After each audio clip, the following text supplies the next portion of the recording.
আসসালামু আলাইকুম সবাইকে। আজকে আমি কচি ডাঁটা শাক রান্না করব লেবু পাতা দিয়ে। তার জন্য এখানে ডাঁটা শাকগুলো নিয়েছি। এখন ডাঁটা শাকগুলোকে ধুয়ে তারপরে কুচি করে কেটে নেব। ডাঁটা শাকগুলোকে আমি ভালোভাবে ধুয়ে নিচ্ছি। চুলায় একটা প্যান বসিয়ে দিয়েছি। এখন দিয়ে দেব পরিমাণ মতো রান্নার রেগুলার তেল।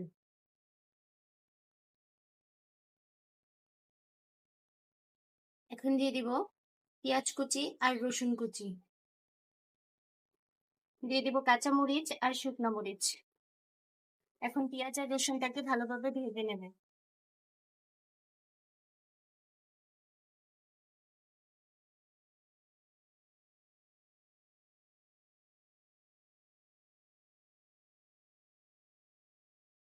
রসুন আর পেঁয়াজগুলো ভাজা হয়ে গেছে। এখন দিয়ে দিব কেটে রাখা শাকগুলো।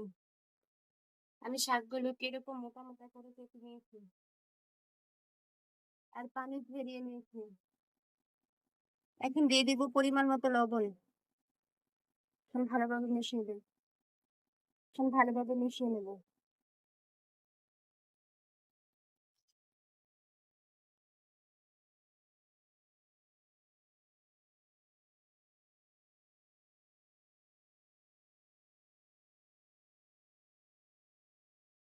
এখন ঢাকনা দিয়ে ঢেকে দেবো শাকটা সিদ্ধ হওয়ার জন্য। ঢাকনা খুলে শাকটাকে আমি নেড়ে দেবো।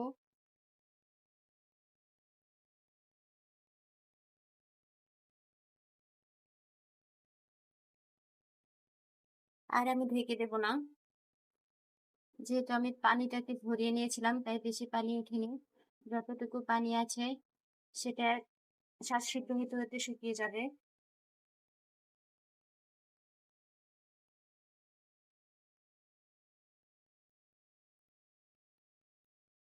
এ পর্যায়ে আমি লেবু পাতাটা দিয়ে দিব।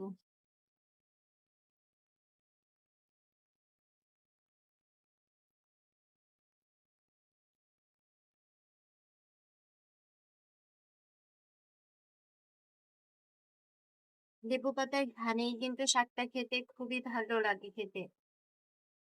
লেবু পাতার গন্ধেই কিন্তু শাকটা খেতে অনেক ভালো লাগে।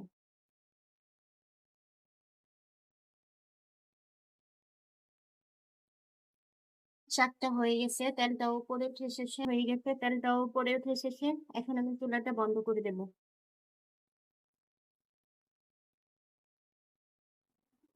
শাকটা রান্না হয়ে গেছে। এতে খেতে দারুণ মজা হয়। আপনারা বাসায় অবশ্যই ট্রাই করবেন আর কেমন হয়েছে আমাকে জানাবেন। আর আমার চ্যানেলটাকে অবশ্যই সাবস্ক্রাইব করবেন।